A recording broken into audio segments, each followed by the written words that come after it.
So, some tips to maximize your visibility. Keywords. If you've worked with me or if you've had any conversations with me, I mention keywords a lot, and I will during the rest of this webinar.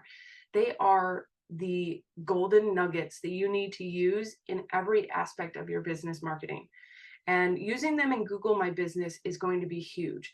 If you don't know what your keywords are, I have a link on my screen for a free experience on how to discover your keywords, what are keywords, and then how to do some keyword research. This is really important to make sure that you know what your keywords are from your perspective as a professional in the industry, as well as what your customers have used as search terms or in their language when they speak with you. Figuring out how they search for you will really lead to a lot of good keywords that may have been under your radar because you don't think that way as a professional. So thinking about your customer's perspective is part of the experience that I have in this Discover Your Keyword exercise. And I highly suggest figuring out what they are so that you can implement these strategies that I share with you today. So making sure that your keywords are in multiple places, there's different categories and different services you can add from Google. You want to be thinking about your keywords in every aspect of anything you're writing on this listing. Choosing categories, your description, even your posts, and you'll be able to try and find different ways to insert keywords with more. The images. This can make or break. Honestly, I've gone to profiles and I've seen that they don't have any photos except for the exterior of their office. And I'm a little confused about what they do unless I go to their website. If you don't have a website, using this to the fullest allows you to connect with people. If you are a one-on-one professional consultant like myself or a realtor, you'll be able to notice that a lot of people want to see your face before they contact you. They want to know that you're a person and they're not dealing with, a oversized large company. They want that intimate relationship on knowing what they're getting into business with. Showing your face in your office with a client, with different activities that you do on a regular basis, just showing that you're a human is going to be a huge connection with potential customers. They may have met you, got your business card, want to look into you more. They need to verify that it's you so that they read the reviews knowing that was the person they met. All of these things can be factors in how people decide to use you, as well as how Google decides to rank you. So one quick thing that I like to share with people is when you're uploading photos, rename the photo with a keyword and your business name. Google doesn't see the images, they only see what it's named. And most of our images are just numbers or random words that are just auto-populated. This is an opportunity to insert a keyword and allow Google to see it, and then your customer can see the image. This is going to be huge for those different places that you can sneak in keywords to help your ranking. One last thing I want to say about images is they need to be high quality. Consider having a professional photographer join your team, or every few months schedule a photo shoot.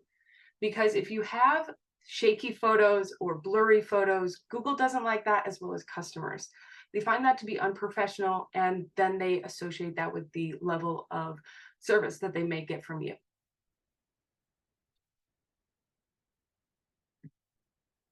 Additional ways. Testimonials. We all use testimonials to decide who is the best option for us to work with as customers.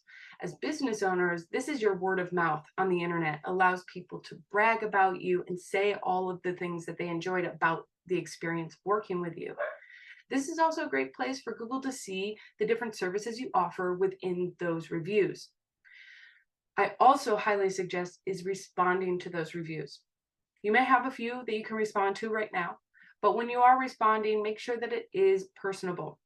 Make sure that it is simple, and of course, include a keyword if you can to relate to that specific customer and the service that they experienced with you.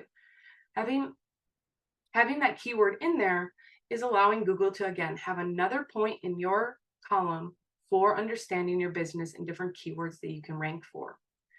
Asking for reviews can be tough, but I always suggest is using the moment where you have an actual connection with a client and ask them, would you mind sharing this experience online? I'll send you a link, QR code, whatever's easiest. Having the link available in your profile, if you have questions on where that is, I'm happy to share that during the Q&A. But Trying to ask one customer per day will give you a consistency of new reviews and growth to your listing. Engagement. Showing that you are engaged with your audience helps Google rank you higher, of course, but they want to show more information about your business. So you can create a new post every week. This can be social media like with an image or a video, call to action, and of course a description with a link to your website if you have one. Now I will say this again, adding the keyword into these posts is going to be huge. You can also comment on your reviews like I just mentioned and engage with any industry content. Excuse me. And that is with photos or videos into your profile. So really there's several different things that I'll include in the checklist that you can do on an ongoing basis that will grow your rank and the visibility of your listing. Consistency is key. I think that consistency is key in a lot of different things in life. And when it comes to marketing, it's another definitely highly recommended strategy. Making sure that you're always asking for new reviews, if it's part of your process or if you do it daily, as well as new posts, new photos, responding to your reviews, consistently checking your listing is going to be what takes your listing to the next level. Google notices it, and as well as your customers with the constant engagement that they'll be able to experience. Measuring success. So everyone wants to understand what the data is telling us, and sometimes we'll be pulling our hair out of like, what does this actually mean? So here are some of the questions, and then in bold, you'll find what it's actually named under in the performance insights within Google My Business. So how many people actually saw my listing? You'll find it under how people discovered you. You'll see a total, and you'll be able to see where they discovered you. If it's Google search, Google Maps, on mobile, desktop, you'll be able to see all that. What I do suggest is continuing to look at this data each month to see if you're progressively growing or if there's different areas that you should focus on. If it's mobile, how's your website perform on mobile? If it's desktop, same thing.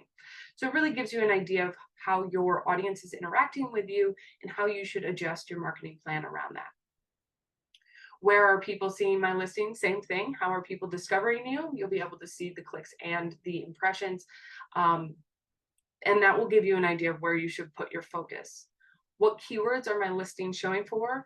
Unfortunately, there's only going to be about 25 of these keywords tracked.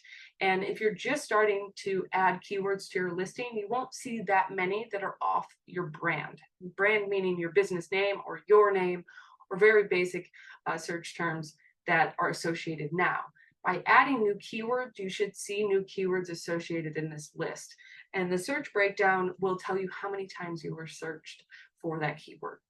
So that'll give you an idea of how much more you should add for that keyword, or if there's some that you want to be found, or even more so, if you find a keyword on that list that you don't want to be ranked for, comb over your listing to make sure that it's not visible. How many people clicked on my listing? Your profile interactions. This is going to be your main metric that you'll look at. It'll pop up first. You'll be able to change the dates if you want to look at the last 6 months, and that's as far back as the data will go. As soon as it's just the last 6 months from the time that you're looking at it. So you can go back to just the last month or a specific month in that time period. How many people called me from my listing? Under calls, you will see as you scroll down in this section how many of them were missed and what days you might have missed them on. This is data that will really affect your ranking because Google wants you to be available when your listing says that you're open. And if you do miss it during your off hours, that's not going to be penalized because they understand you weren't in the office. If you receive messages, if that's turned on, and how many people click to go to my website and website clicks. I highly suggest checking that data in Google Analytics on your website to see how that website data or those visitors perform. So if they get from your Google My Business to your website, what are they looking at? What are they engaged with? Did they convert? That will then give you more motivation to put more effort into your listing if they are engaged. My name is Laura Klein-Taylor. I am a life and leadership coach. I focus on supporting women who identify as entrepreneurial spirits or spiritual entrepreneurs. And a lot of my clientele are women who are mothers, who are sort of mirroring their work in motherhood with their work in business growth and business building. A lot of us have a relationship to our businesses such as that they are our children. And so there's a lot of learning that one area can give the other and vice versa. Yeah, I was just recently, after attending her first training course on it, I was able to complete the customization of my profile. And Kelsey brings so much ease and color to the process so that I didn't feel so intimidated. I was just willing to wade through what I felt was this uncertain space, and I was just willing to figure it out. So her first training gave me the validation that I've successfully set it up and successfully verified it. And I guess also the confidence to adapt and to edit the business info to reflect how my business has evolved from when I first got online on Google. So I trust now that Google will support me and continue to update whatever search optimization is necessary for me to stay present and relevant. I think the advice I would give is to just allow the support that Google offers, just to surrender to it and to really lean into the reviews component, by reaching out to clients to get reviews so I could get them uploaded on my Google profile there. I rekindled relationships with former clients who then wanted to reignite our relationship and do more work together. So the process of setting up Google My Business not only got me on Google and more findable there, but the review process reconnected me to relationships that I wanted to reignite. And I have found that seeing photos on my profile has helped other people kind of self-identify with me, because they see other people like them who have said things about my work. And so that's helped them know me without me having to do all the extra legwork of, cultivating the relationship there. So that was super helpful. So my name is Catherine Wood. I am a master certified coach through the International Coaching Federation, the founder of Unbounded Potential, an author, and I host the Unbounded and Emerge Masterminds. I already was doing a lot of things right, and Kelsey's training helped, or her 2 trainings helped confirm that for me, but it also helped clarify some real opportunities that I was missing. Principally, that I could leverage keywords into my Google My Business profile, and how I responded to people's questions, and how I uploaded photos on my profile, and how I kind of sprinkled keywords through my listing. Like, I'm not necessarily strategic like that. I'm a mindset coach, so I don't necessarily think like a marketer. So having that marketer's perspective to help me really capitalize on these amazing tools and help them help me better was extremely useful. I mean, it makes me think of the quote, like, the best, I don't know if I'm going to remember it, but it's like, the best time to plant a tree was 20 years ago, and the next best time is today. And I really feel that about Google My Business. I feel like Google My Business is one of the best kept secrets, and really like the most powerful tools that we as online business owners have to capitalize on SEO and to really stake a claim in our online presence to grow our brand. And I think the Google My Business course is an incredible resource to help folks do that. I just think that Kelsey is an amazing resource, and she's someone that business owners are hugely advantaged from having her in their corner. She's just so incredibly knowledgeable. And I think that this course is an amazing, low cost of price effective way for people to get started, to get their hands dirty, and to start making a meaningful difference immediately.